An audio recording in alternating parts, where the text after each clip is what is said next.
guys ready to get started? Everyone ready? Yeah. Everybody's ready.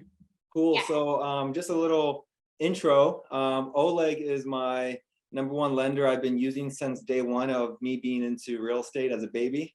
We met him early on into real estate. He reached out to me and we've been working together ever since, and he's never let me down. So here he is, and he's always been a great resource of help. A lot of information, top notch. He's a lender, top notch, first in the nation on numbers. They also do a lot of coaching, and they're just an awesome team, NFM Lending.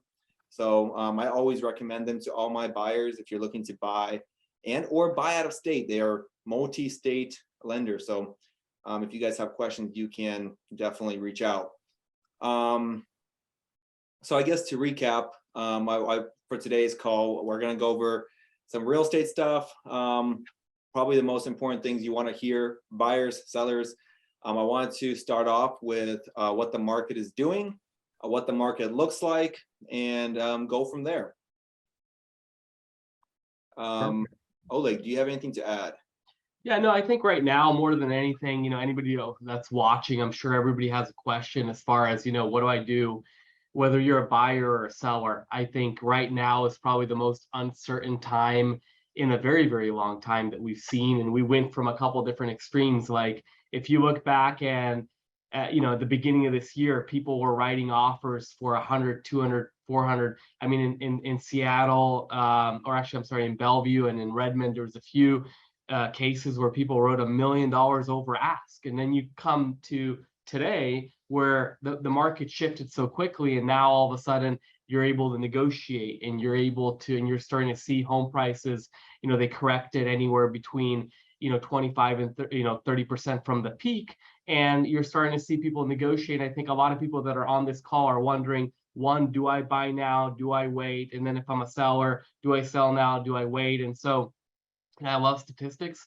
I also, have been doing mortgages for, 18 years now. Got in when I was 18 and 36 now. And so been in the business. I've seen the kind of the cycles in different markets. And so I think if anything, it's a good time to have this conversation to kind of look at what the facts are as far as where we are right now in the market.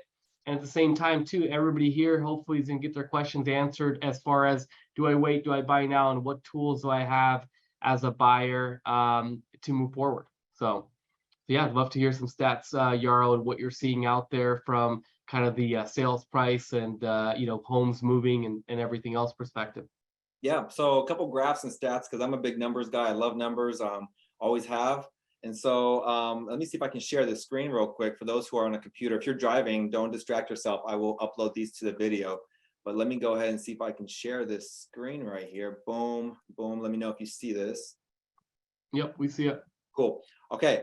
Average sale price. Now we're looking at the entire MLS for this graph. So don't be surprised when you see 782 as your average sale price. That's not the average sale price for like just one county or one zip code. We're looking at the entire MLS on this one. But what the unique thing that people are pretty surprised to see is that the average sale price has not gone down. If we're looking at the counties, if we're looking for most zip codes, the average sale price has not gone down. It has steadily still gone up, while price reductions have still been increasing, and we're still seeing reductions, and we're seeing a slowdown, which I'll show you in the next graphs. We are not seeing the price plummet or crash, right? Now, can it, will it? That's the crystal ball question we can't answer right now, obviously, but that's what we're doing on these calls. We're monitoring the market and letting you guys know what's going on. So the average sale price all across the board has not changed. Let me show you this graph. Let me see if I can pull this up.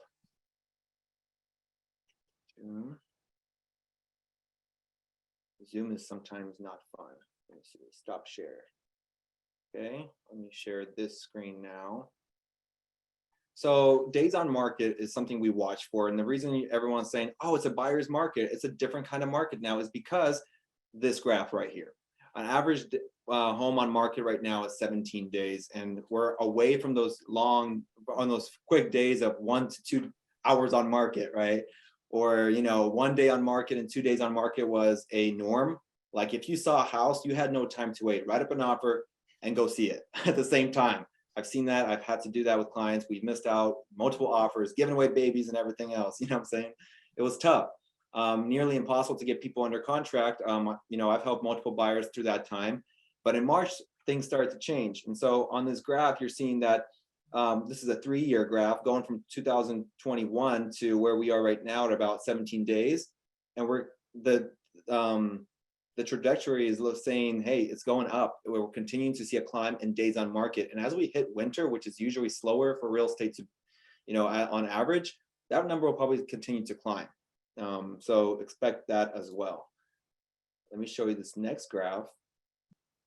And these are 4 major graphs that I always love to show to clients because they give us a real good interpretation of the market. Let's see right here. Okay. This is a fun one. This is month supply of inventory. And what this is it tells you if everything kept selling at the rate it was selling and nothing else hit the market, how much inventory do we have? And obviously their zip codes are different and there's, hotter zip codes and hotter cities. But as far as MLS is concerned, as long as the average on county for MLS here in Washington, we're seeing around 1.1 month of inventory. So that used to be like a week to 2 weeks, meaning if everything kept selling, the inventory was so low. That's why you can really pick from 5 different houses. Like everyone went to the same open house or everyone went to go look at the same homes. I had situations early on last year and beginning of this year where I was showing the same homes to multiple clients. The inventory was just that bad. I mean, people were looking at the same homes and, getting outbid by 15, 20 and more offers. And that was just the norm. That's not the case right now. We're seeing levels back to where we were in 2021. We're seeing over a month supply of inventory, which is great news for buyers because it's giving you an opportunity to compete again in the market. So I love this graph. I watched this graph closely. And for some cities, this is a lot higher. It's like 1.5 of inventory. And for some places, it's a little bit lower. It's like 3 weeks of supply. And one more graph. This is a fun graph. This is your homes for sale. And look at the form on this. It's a big U. We're looking at a 3-year homes for sale, entire MLS. We're pretty much back to where we were in 2021 for amount of homes for sale. And you're seeing a bunch of signs as you're driving past, your regular routes. You're seeing a lot of signs, and this is why the data doesn't lie. And we have a lot of homes on the market, which is creating a great opportunity for buyers. I'll explain a little situation later on in this video, in this live stream. Maybe I'll get to talk about one of my clients that's like directly impacted by this graph that I can show you. But yeah, major opportunities do exist. Because with let me stop this share and get back to my screen here. Okay. So yeah, well, with this being more of a buyer's normalized market, it's given opportunity for us to write up offers and get them accepted.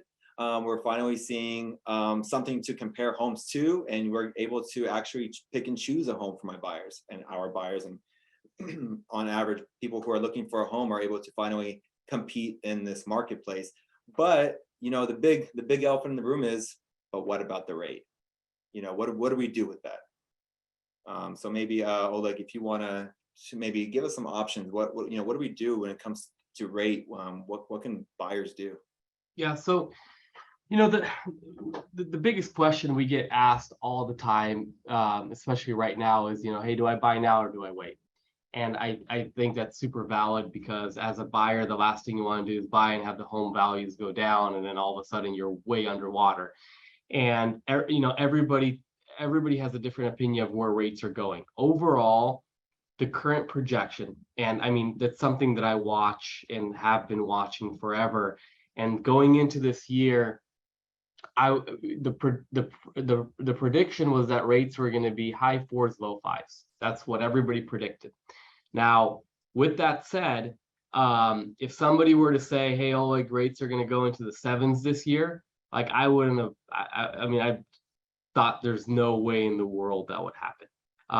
Now, all of a sudden, everybody that's predicting rates are predicting that they're going to go into the 8-9% range, and they're predicting that's going to happen by June of next year. Then you have Fannie Mae, for those of you that know, I mean, they pretty much securitize all the loans out there, conventional loans, Fannie Mae and Freddie Mac, and they're saying that they believe rates are going to be in the mid fours next year.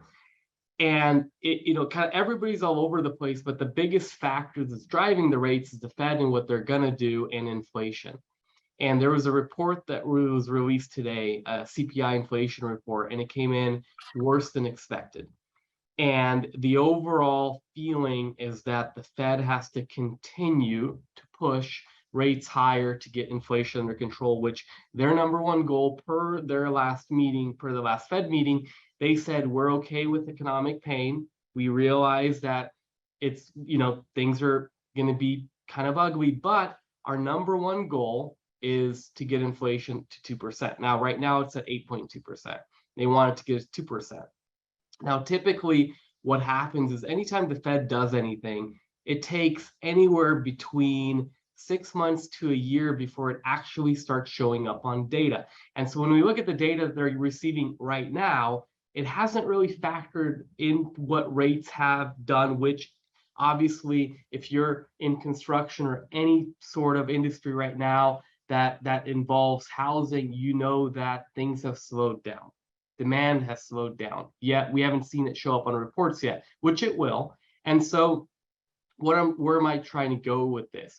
If the Fed right now is saying all we care about and the only thing we care about is inflation, and we want to get inflation to 2%, and that's all we're going to do, and we're going to keep hiking and hiking and hiking until we get it to 2%, ultimately what we're seeing is the 8, 9, possibly even 10% becoming reality really fast. And so knowing that, you have to ask yourself a question as a buyer. If that happens, what is that going to do to my buying power, right? Like if I'm pre-approved for 600,000 today at a 7% rate and rates go to 9, 10%, I might, even if I want to, be priced out of the market. But the second thing that we have to ask ourselves a question on is, what is that going to do for a seller? Okay. So if rates go to the 9, 10% range, what we might enter into is a period of stagflation where we're going to have a time where if you're a seller and you just bought within the last few years, and let's say a year ago, I mean, this time a year ago, rates were at 2.75%. Okay, so not that long ago. Now we're at a 22-year high for rates. So think about this.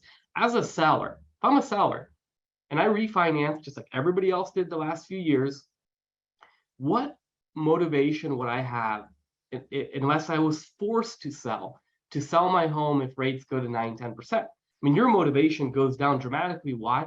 Because now all of a sudden you are now a buyer with the 8, 9, 10% rate range, which means that right now a lot of the inventory that people see, and you see 8,000 homes on the market, like what Yaro just showed, are people that are finishing up their flips, sellers that are trying to get their property sold before rates hit the 8, 9, 10% range.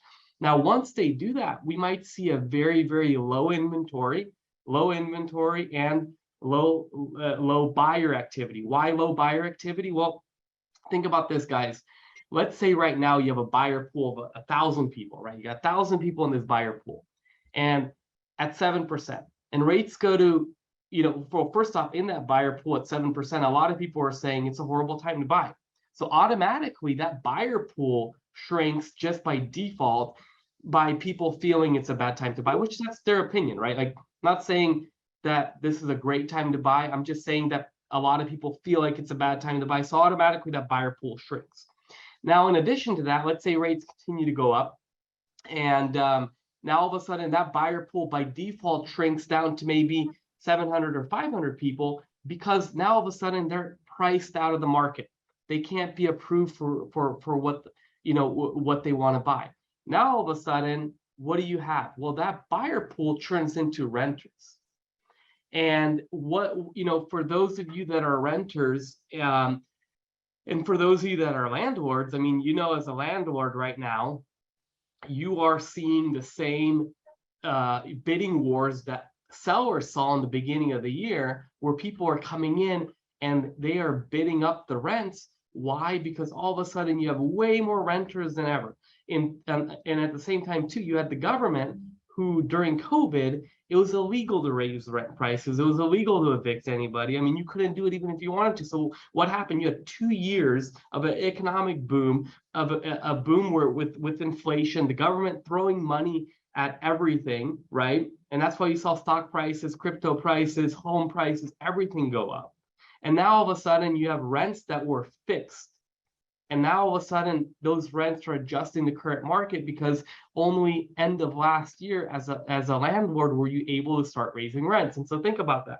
This year, every landlord that has a rental contract that's coming due, if they're following the market, they're going to send a major rent increase. Not $100 a month. It's going to be between $1,000 to sometimes even $2,000 a month increase. And that might sound crazy, but I'll tell you guys, earlier this year, we had a ton of buyers that put their home search on hold.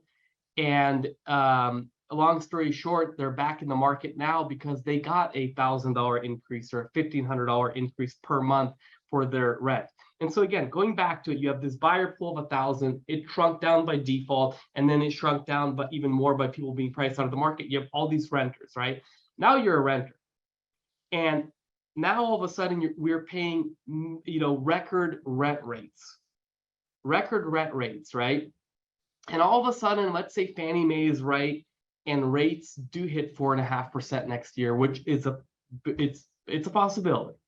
If that does happen, imagine at that point what the market's going to be like. It's going to be a repeat of the spring, where people were, like Yaro was talking about, you got 20 people making an offer at the same time, giving up crazy amount of money for earnest money, non-refundable, paying appraisal differences. And in addition to that, going 100, 200, in even a few instances, $1 million over asking price. And that was normal. Well, that's when rates were in the mid fours.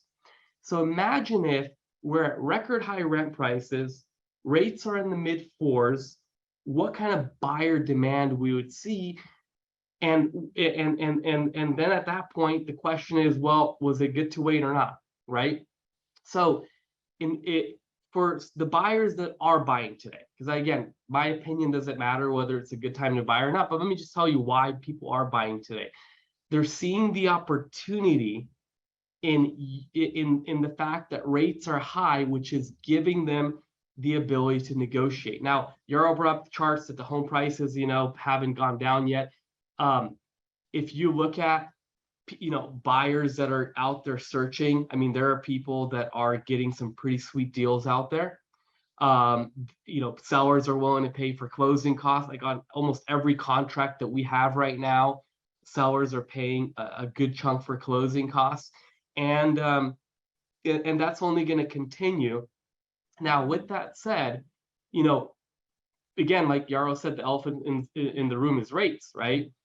So how do you combat rates, and how do you get, what do you do? Well, we all know that anybody buying right now today, or bought anytime from summer till whenever they do come back down. And let's just say they're going to go up before I personally believe rates are going to go up most likely between 8 and 9%. We could potentially see 10 before they come down, but eventually they will come down. Now, whether that will happen in the spring, in the summer, in the fall, 2024, that's to be determined. But eventually they will come back down. So whoever is buying today will refinance. Again, what do you do in the meantime? So the thing that a lot of our buyers have been doing and is what's called a 2-1 buy down. What a 2-1 buy down is, it's a feature of a 30-year fixed mortgage where for year 1, your rate is 2% lower, year 2, your rate is 1% lower, and year 3, your rate is the actual rate. So for example, let's just say today the rate is 6.875. Let's just say that, right? Well, if somebody's locked in today with a 2-1 buy down, year 1, their rate is 4.875. Year 2, it's 5.875. And year 3, it's 6.875. The rate they would have had if they didn't do the 2-1 buy down. Okay, that's number 1. And I'll show you guys here in a second what that does to the monthly payment. But there's a couple things I want to mention about the 2-1 buy down. One is only the seller could pay for it. It's a big part of it. Only the seller. So the real estate agent can't pay for it. The lender can't pay for it. You can't pay for it. It could only be paid for by the seller. And why is that? Well, that's the way it always has been. This program's been around forever. No one has used it recently because there hasn't been a need to use it. And especially in the last few years where rates in the twos and sellers weren't willing to pay the additional funds to get somebody a 2-1 buy down. That's the reason why it hasn't been used, hasn't been popular until recent time. So knowing that the seller could pay for it, a lot of our clients are utilizing that to negotiate and get their payments down.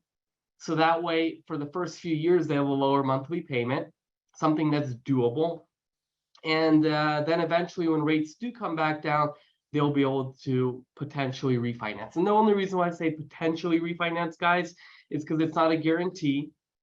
If you are to, your financial position changes, you lose a job, something else happens, and of course, when you refinance, you have to requalify. So as long as you could qualify, as long as everything works, most likely you will. Just like everybody did in 2020 and 2021. On average, we were lowering people's home payments by like $700 to $1,000 a month. That's what we were doing. So that's going to come back. So what does it do to your monthly payment? I'm going to share my screen here. Give me 1 second just to show you guys what this looks like. All right. So could you guys see my screen right now? Yep. All right, cool.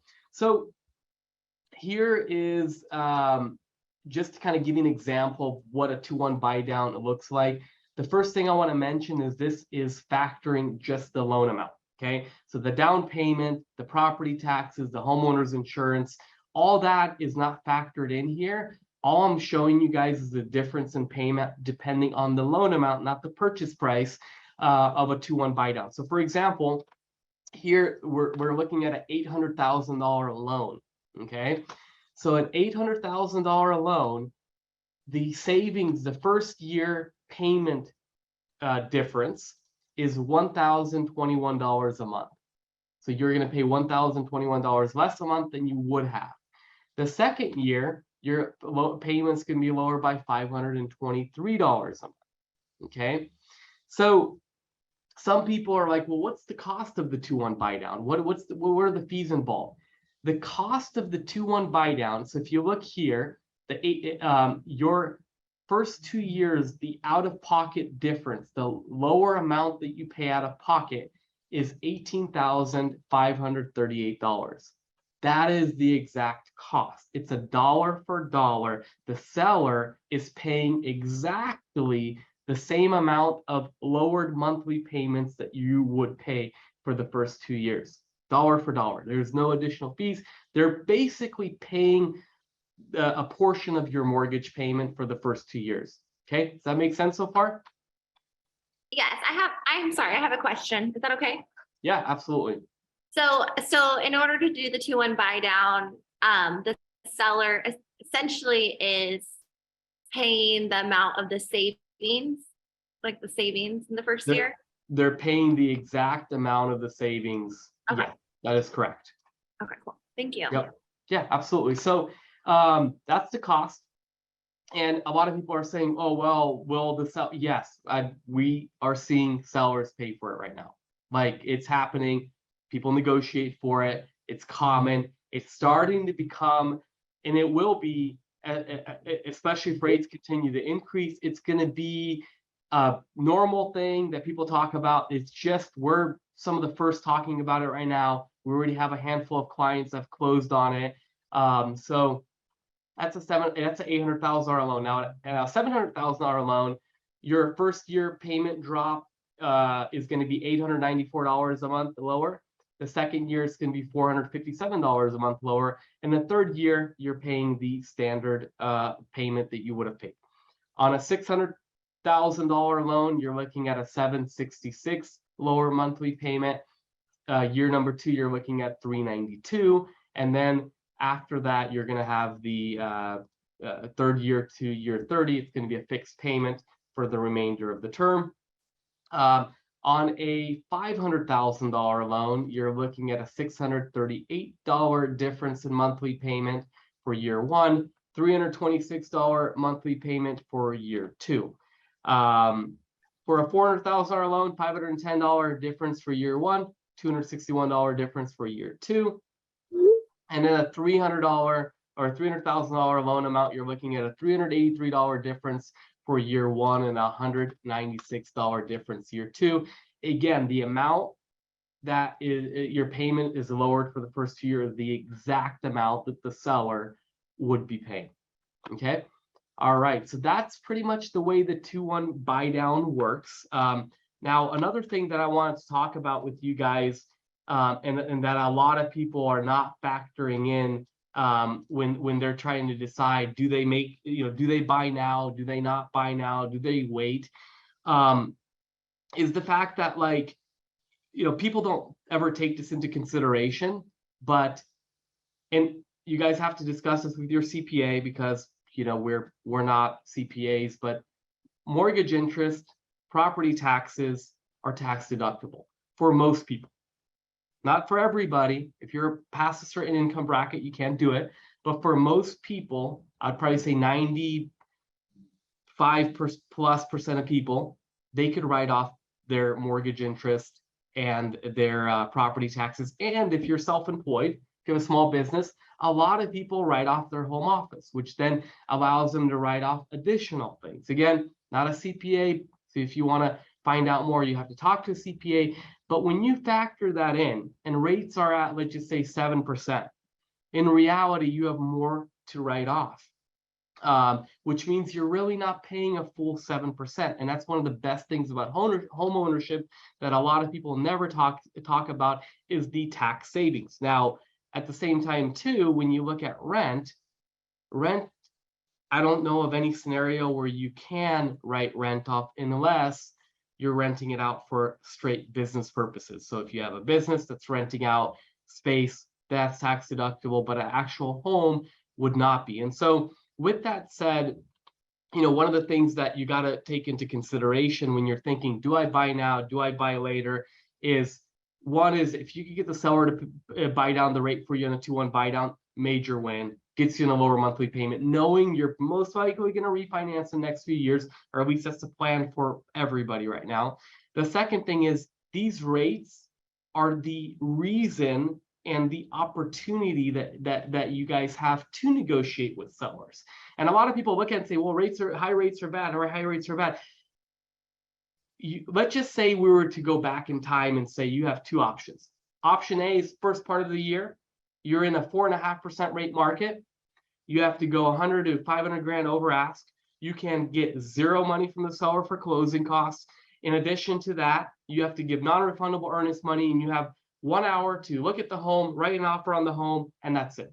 Or you go into a market right now and you say, okay, well, rates are at 7. You could negotiate. The seller is going to buy down the rate for you. And if that's your plan, then only write offers asking that. And if they say no, next. I mean, that's really what it comes down to, and you're going to get it. In addition to that, you could take your time and decide if you want to buy a home or not, right? Knowing that at the end of the day, eventually you will refinance it at some point later on. The average person keeps their mortgage no longer than 6 years. So knowing all that, the question is, would you rather buy in the 4.5% highly competitive seller's market or in the buyer's market that we're in right now? Because the reality of the situation is, that is why we're in a buyer's market, is because rates got to the point where they're at right now. With that said, people are like, well, what if I wait and what can I time the market? Here's the thing about timing the market. No one really knows if rates will go up, if they'll come back down, if there's something that's going to change economically. No one really knows. And so because of that, everybody's always guessing. And I just find that at the end of the day, when people buy a home, most of the time you got to ask yourself, am I ready to buy a home financially?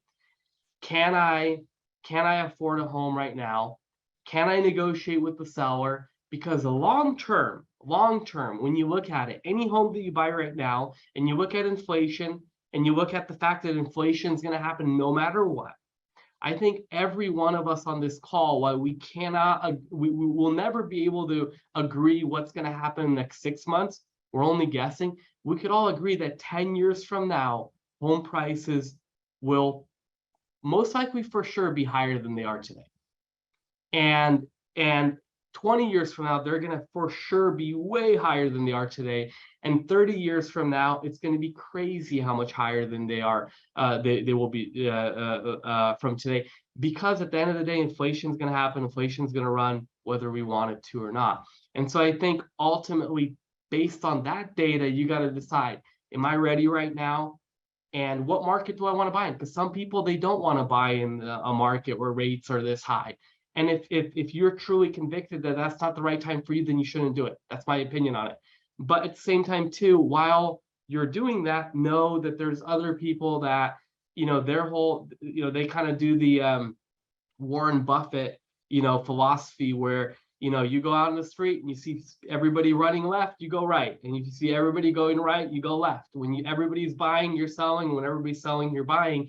And that approach has also, been an approach that a lot of people have taken with their investments, and they've made a ton of money, and they've made a lot of decisions doing the opposite of what the general herd does, for a lack of a better term. So anyway, not to ramble, I think that's probably the best way to put it. And I hope that kind of helps provide some clarity for some of you guys that are watching, as far as, is it the right time for you or not? So with that said, Yaro, we talked a lot about buyers. We talked a lot about what should a buyer do and the opportunities that buyer has. What advice would you give for the sellers that are watching this, that are thinking, hey, do I sell now? Do I sell later? Do I, should I, sell it, at all in the next 24 months? I mean, what are you telling them, and what does a seller have to do these days in order to not be one of the sellers that are just sitting on the market and eventually lets it, expire, takes it off the market? I mean, what advice would you give a seller? Yeah, so a couple of pieces of advice for the seller side.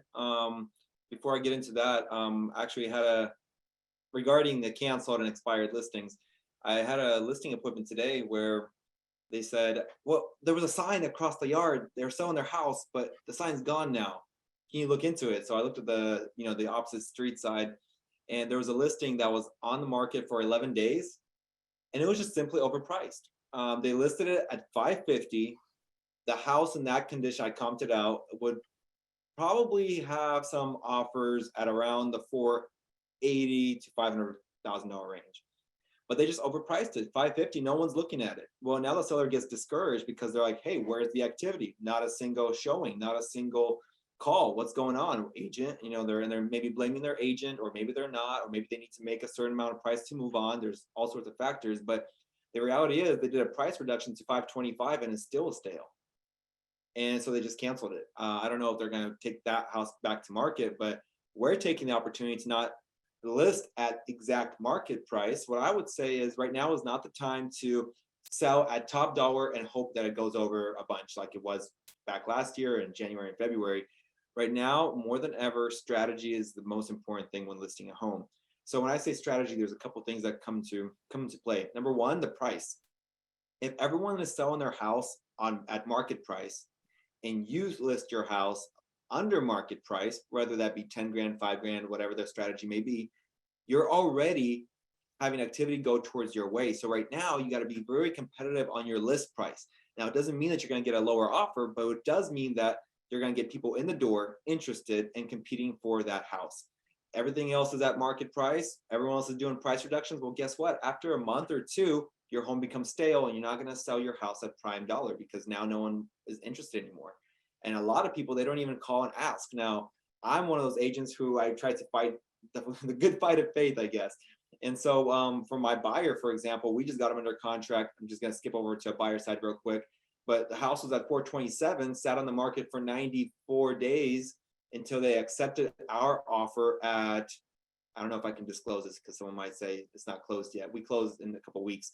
But I got them nearly $80,000 less than the price that it was listed for. Like, if they would have listed for anywhere close to a $25,000 less than what they did, they would have sold it. But overpricing your home right now is not not a good strategy. You got to be very competitive on your list price. That's number one when it comes to strategy on the seller side. Number two, and this is probably overlooked by I don't know, if I gave you a percentage, I would say 50% of agents right now are saying, hey, inflation, hey, cost of life is expensive. That means my wallet is now pinching and hurting. So I'm gonna spend less on this listing. And the thing is now more than ever before, you got to spend more, because right now when everybody else is spending less on marketing and you spend either the same amount as you did before or more, guess what? Your home marketing goes further. So it's not a time to be stingent on marketing. And right now, after COVID, people have adapted to looking at homes sight unseen, purchasing homes sight unseen, doing the 3D tour, the Matterports. People like to still get entertained and then go and look at the house. So what I do for my folks is I do pro photos, video, 3D tour, and I market the heck out of it on social media. Why? Because it gets the word out there. And a lot of agents are not doing that. I kind of have a unique niche where I do the marketing in-house, so I get to save some money for my clients. But people in general, maybe other agents that are watching this later on, just spend more money on the marketing of your house, because that's also what's going to set apart the listing. And if you're thinking about listing a home and you're thinking, well, I hope that it sells for top dollar, well, you better make sure that your marketing is top notch, because you got to be the difference when people are looking at all these homes and things are stale, homes are sitting on the market longer. You got to do something different. So strategy is huge when listing a home, especially when it comes to curb appeal. Do the extra things. Maybe your walls are a little ugly and you're like, well, I'm not going to paint it.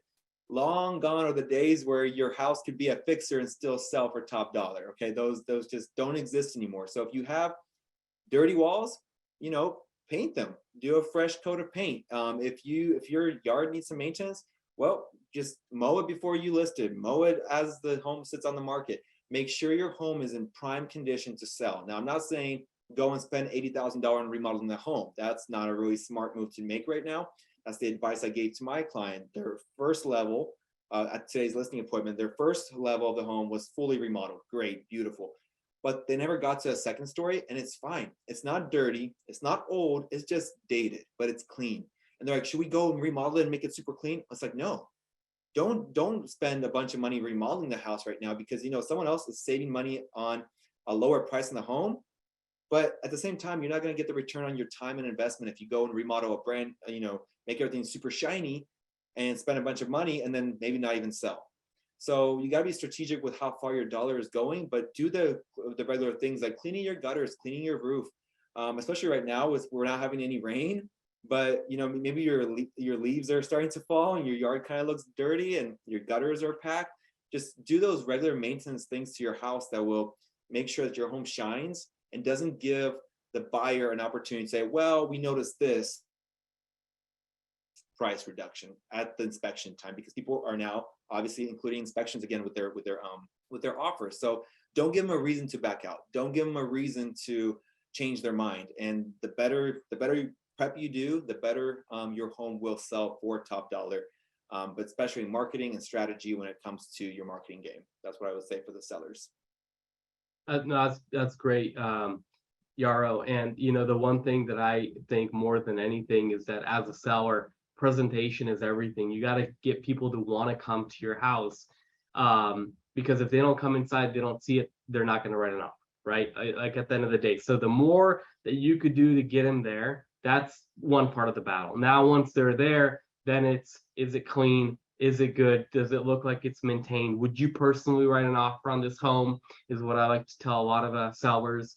And when you look at it that way, it kind of changes. Now, as a buyer, one thing that I'll tell you, the opportunity is in the crappy photo listings, because let's face it, that's where you can negotiate. That's where you had an agent that clearly didn't do their job to market it properly. And that's your opportunity. I think it's kind of like, finding that hidden gem, because there's so many homes that you look at their photos and they're spectacular.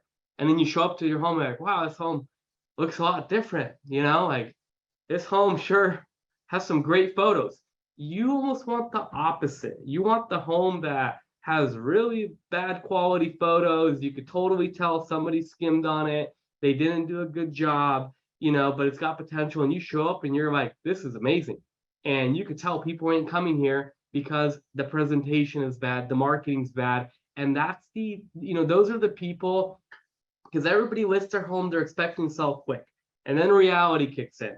And then you do a price reduction, and then no one makes an offer, and then even another, reality hits. And that's why so many wholesalers out there. And for those of you that don't know what a wholesaler is, it's somebody that gets a property off market for a lower price, and then they try to flip it. Well, the reason why they do that, guys, is because they come in there with a seller and they try to they work the weaknesses of the home against them. Oh, you need so much maintenance. Oh, there's so much work. Oh, look at this. Oh, there's a power line right there. And I'm not saying be a wholesaler, but as a buyer, like, this is the time where clearly there's a lot of sellers and a lot of agents that made a ton of mistakes on the listing. They cut corners, maybe because the seller wasn't willing to pay the full commission, and because of that, they got the weakest package when it comes to presentation on their home, whatever it was. But those are the people that you want to go after, and those are the ones where, like Yaro said, 80 grand, 100. We had clients that got 100 grand under ask. We have clients right now, like we've mentioned earlier, get the seller to pay for everything in a 2-1 buy down. I mean, that's where you want to look at it. Somebody with that perfect, beautiful, crazy home presentation, most likely is not going to do that, right? Because they've done a great job of getting people there. But and most likely the person that has their home listed for undervalue and they want to create a bidding war, most likely is not going to be the person you're able to negotiate with, right? So you have to know the market. You have to look at it from both sides, and you have to have an agent that's able to read it.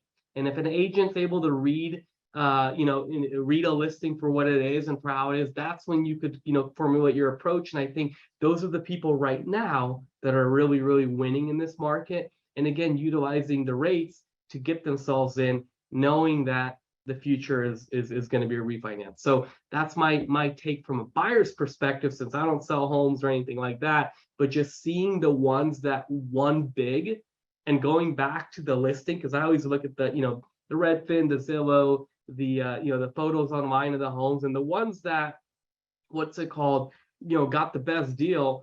Sometimes there's only one photo of the home, like one, right? And you're like, and then you get the appraisal and you're like, oh wow, this is a beautiful home. So just something to, kind of food for thought, something to think about. So anyway, I know time is flying. We're 45 minutes in this. So I want to be respectful of everybody's time that joined us. And so Yaro, I don't know if you have any closing thoughts, or we want to open it up for Q&A for anybody that might have some questions. I know we had one earlier, but feel free to jump in, write it on chat, or if anybody does have a question, unmute yourselves and just ask away. Yeah, I guess for final thought, something that's it might sound like a taboo, but each situation is truly different. Like, I can't say it's a horrible time to buy, because for some buyers it's a great time to buy, and I have those clients right now. For other clients, their financials aren't as strong, or they don't have anything to go into with cash, and it might not be a great time to buy.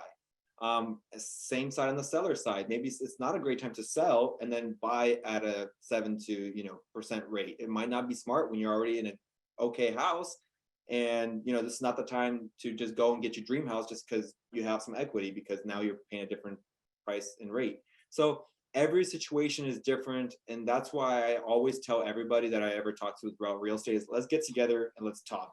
Coffee at your house, whatever it may be. Because every situation is so different, and I can't tell you yes or no just by saying, when you ask me if it's a good time to buy, because for you it might not be, or it might be a great opportunity to take on. So, and each changing market has its unique opportunities, and just take it a grain of salt. Talk and just get knowledgeable before you make a decision, I guess, is all I'm saying. Cool. It looks like Avery jumped on with a question. Yeah, hello. So as far as on like a daily basis, is there a specific resource or website that you guys look at as far as watching the market? What specifically are you talking about? Rates, or talking about home values? Rates. Rates, I think probably the best one is Mortgage News Daily. that one is very realistic with where rates are really at. You want to be really careful with rates because there are a lot of websites, they advertise low rates specifically for you to enter your information in, and then you will have like 30 people calling you a day every day until you change your phone number. You want to be really careful. There's a ton of that out there, and so you'll see fake rates pop up, things that are just unreal. So Mortgage News Daily is reliable, and then Freddie Mac has a website. So if you go to freddiemac.com, there's a rate section, and they post the national average rates. Also, real data. There's no one's trying to sell you anything. It's true with what people are locking and closing at, not what people are advertising. So those are the two that I always watch, just kind of see where do we, where are we against the market to make sure that we're in line.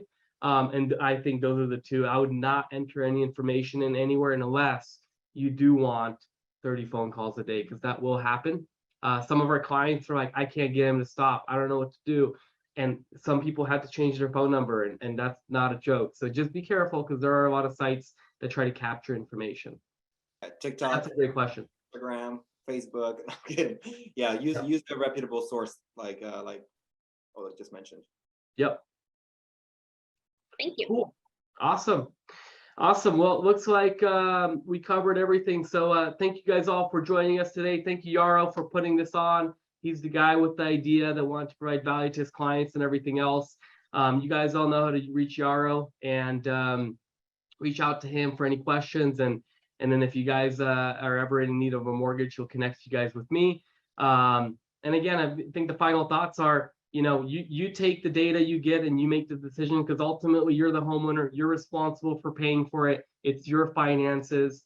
And so if it's right for you, great. If it's not, wait till it is. I mean, homes will always be there. Like, there's always another home that's going to pop up in the market. And I think the timing has to be more right for you financially, more than even what the market is doing, because there's going to be high rate market, low rate market, high cost market, low cost market. I mean, you're going to go through that. So I think you financially being ready is really the key. And then once you're ready, there's always a deal in any market.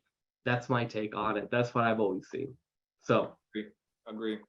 Cool. Awesome. Thank you, guys. Yep. Thanks, everyone. Everybody enjoy the rest of your Wednesdays. If any other Thank you. questions come up, just Thank send me a you. message. Or Thursday, actually. It's Thursday. Wow, I'm a day ahead, day behind. Thursday. So anyway. All right. Thanks, everybody. Great. Thank Good you. job. Right. Thank you.